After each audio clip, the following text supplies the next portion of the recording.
Jail में डाला जाए। अच्छा सर, नाम तो बताइए किसको जेल में डालना है? ये समय राय और इलाहाबादी, रणवीर इलाहाबादी ने।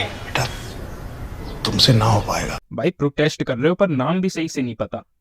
समय राय और रणवीर इलायची, मसाला खरीद रहे हो क्या?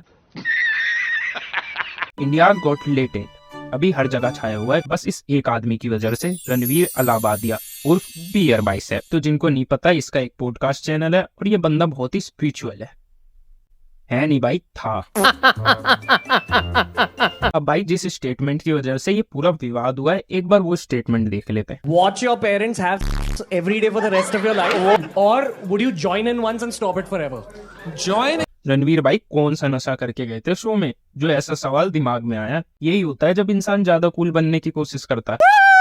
और भाई जो लाइन इसने बोली वो इसकी खुद की भी नहीं थी। Do you rather watch your mum and dad have every night for the rest of your life, or join in one time to make it stop and never have to watch it again? Ranveer भाई बोलने से पहले एक बार तो सोच लेते क्या बोल रहे हो और कहाँ बोल रहे हो। बाहर की लाइन यहाँ छिपोगे तो गालियां तो पड़ेगी।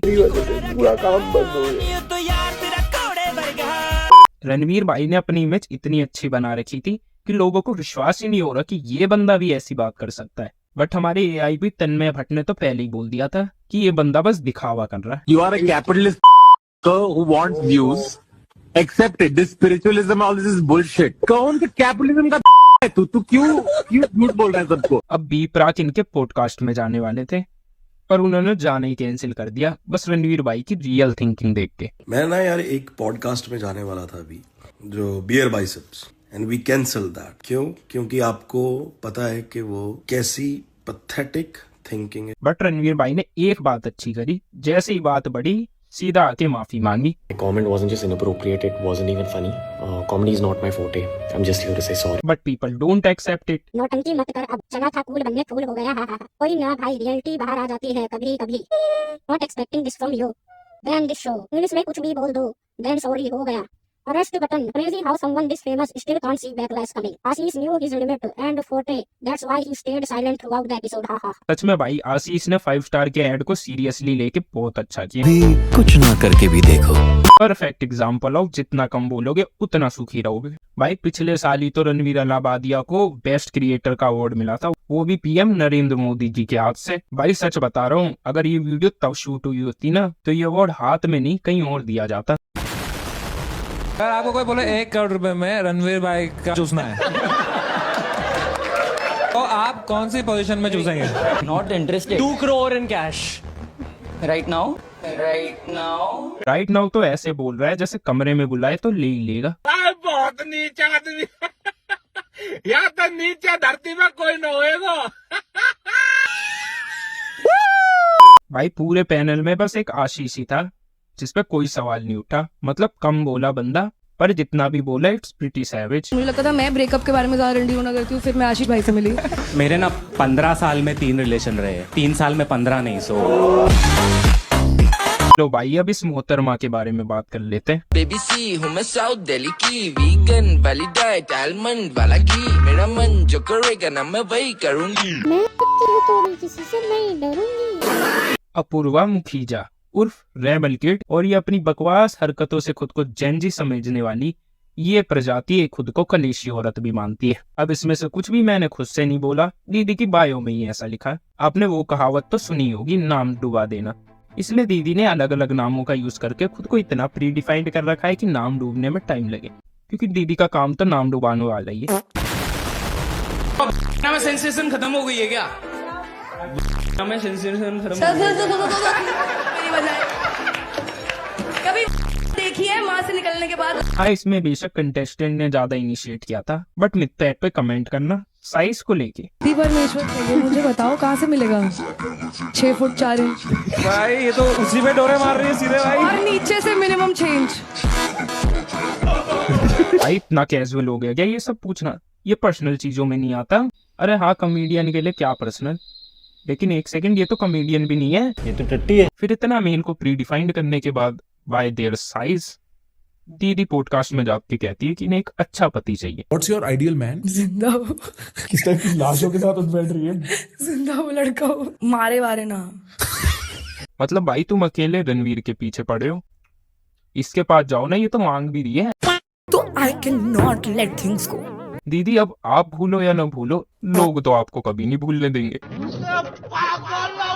और हमारे रणवीर भाई ने तो ये पहले ही प्रिडिक्ट कर लिया था कि ये सब होने वाला है। मैं सिर्फ पर्सपेक्टिव के लिए पूछ रहा हूँ, ठीक है? हाँ।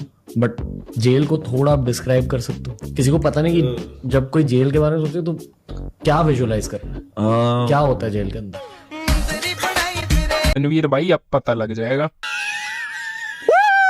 इस केस के बाद you are able to know कि वर्ड्स कितने इंपॉर्टेंट होते हैं, इसलिए कुछ भी कहने से पहले 2 बार सोचो, वरना सालों से बनाई हुई रेपुटेशन 2 सेकंड में मिट्टी में मिल जाएगी।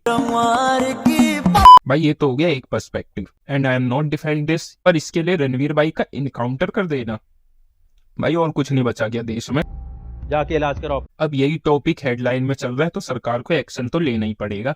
पर इतनी शिद्दत से अगर सरकार ने एक्शन लिया होता, Atul Subhash case, Pune Porsche case, UPSC fraud entrance case, NEET examination paper leak, Manipur violence, Kolkata rape case, Ganga cleaning और दिल्ली पोल्यूशन वगैरह वगैरह पे काम कर लिया होता तो देश और उसका युवा आज बेहतर हालत में होता। तो उससे मेरा क्या फायदा? शो पे ये क्लेम कर रहे हैं कि ये बच्चों को बिगाड़ता है और वल्गर है। भाई पहले तो ये बात अपने दिमाग से निकाल दो कि तुम्हारे बच्चे सुधरे हैं। और ये शो तो कुछ ही महीनों पहले आया है, क्या उससे पहले वल्गर कंटेंट एग्जिस्ट नहीं करते थे या गालियां नहीं देते थे लोग? वही तो मैं सोचूं, इसी शो की वजह से देश डूब रहा है। इनके बच्चे तो चांद पे पहुंच गए थे। What the fuck bro? मैंने क्या किया? अब जैसे कि इस प्रजाति से मिलिए संतूर मोमी, इसकी रील देख के ये कहना गलत नहीं होगा कि रणवीर भाई का जो स्टेटमेंट है वो इसी से इंस्पायर है, बट कोई इस पे सवाल नहीं उठाएगा। दूसरे ये सो कॉल्ड डांसर जो अपना घटिया डांस दिखा के बस वल्गैरिटी फैला रहे हैं, चाहे वो मेट्रो पे हो या रोड पे। अब ये कौन सी जानवर की प्रजाति है मुझे तो नहीं पता, पर इनमें और इनमें बस एक थिन लाइन का फर्क है।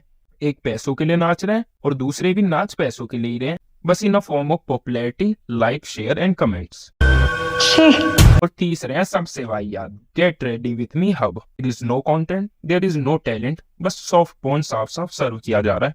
मतलब ड्रेस, अपना लुक ही तो दिखाना है आपको, बट नहीं यार, प्रॉपर उतारना, प्रॉपर पहनना, पूरा प्रोसीजर नहीं दिखाया तो लाइक्स कैसे मिलेंगे? सही पकड़े हैं। आज मैं इन 2 नींबू को दबाकर उनकी रस निकाल दूंगी। ये भी कंटेंट है। इन सारी वीडियो में एक चीज कॉमन है, वल्गैरिटी।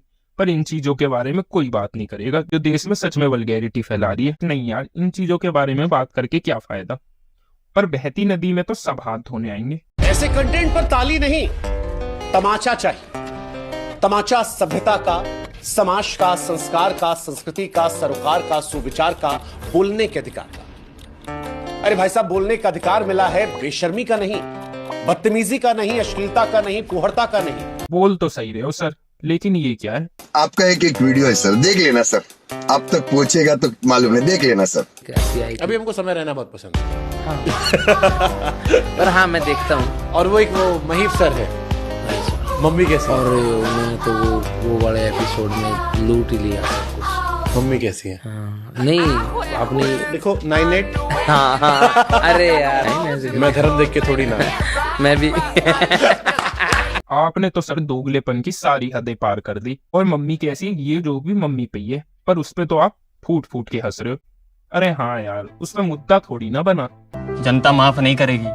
ये साले भीड़ में चलने वाले भेड़ है। इससे पहले भी इंडियाज गॉट टैलेंट के कई एपिसोड आए हैं जिसपे बहुत सारे व्यूज हैं, उसमें भी बहुत गालियां हैं, बहुत बातें हुई है, पर तब किसी ने नहीं बोला क्योंकि तब उन्हें देखने में मजा आ रहा है, उसका कोई मुद्दा नहीं बना। पर अब मुद्दा बना है तो सब एक एक करके कूदेंगे। कहां से आते हैं? देखो भाई, FIR करके कुछ भला करना है ना, उन लोगों पे करो जो सोते हुए लोगों को गाड़ी से उड़ा देते हैं। पर अपनी TRP के लिए FIR करना, की चीज को इतना बड़ा बना देना, ये सही नहीं है। तो सही नहीं है। In the end of this, एक स्टेटमेंट अभी बहुत ट्रेंड कर रहा है। In India jokes are treated as crime and crime is treated as joke. अब इस स्टेटमेंट पे आपका क्या ओपिनियन है, नीचे कमेंट कर दे। And that's all for today video. और वीडियो पसंद आई हो तो इसे लाइक करे और मेरे चैनल को सब्सक्राइब करे। Thanks for watching, bye. यहाँ पे भी जाते हो वो चीज बंद हो जाती है, ये कैसी बदनसीबी है? और क्या बंद हुआ है? और एक स्कूल जाता था मैं, स्प्रिंगर पब्लिक स्कूल, तो वो स्कूल बंद हो गया। तो अब आप इंडियाज गॉट टैलेंट पे आए, मैं गुफा खोल दूंगा तेरी। कॉलेज भी बंद हो गया, मैं बोनी था उसकी, कॉलेज भी बंद हो गया, और जहाँ मेरी प्लेसमेंट लगी थी वो कंपनी भी बंद हो गई। तेरे पीछे लाख छोरियां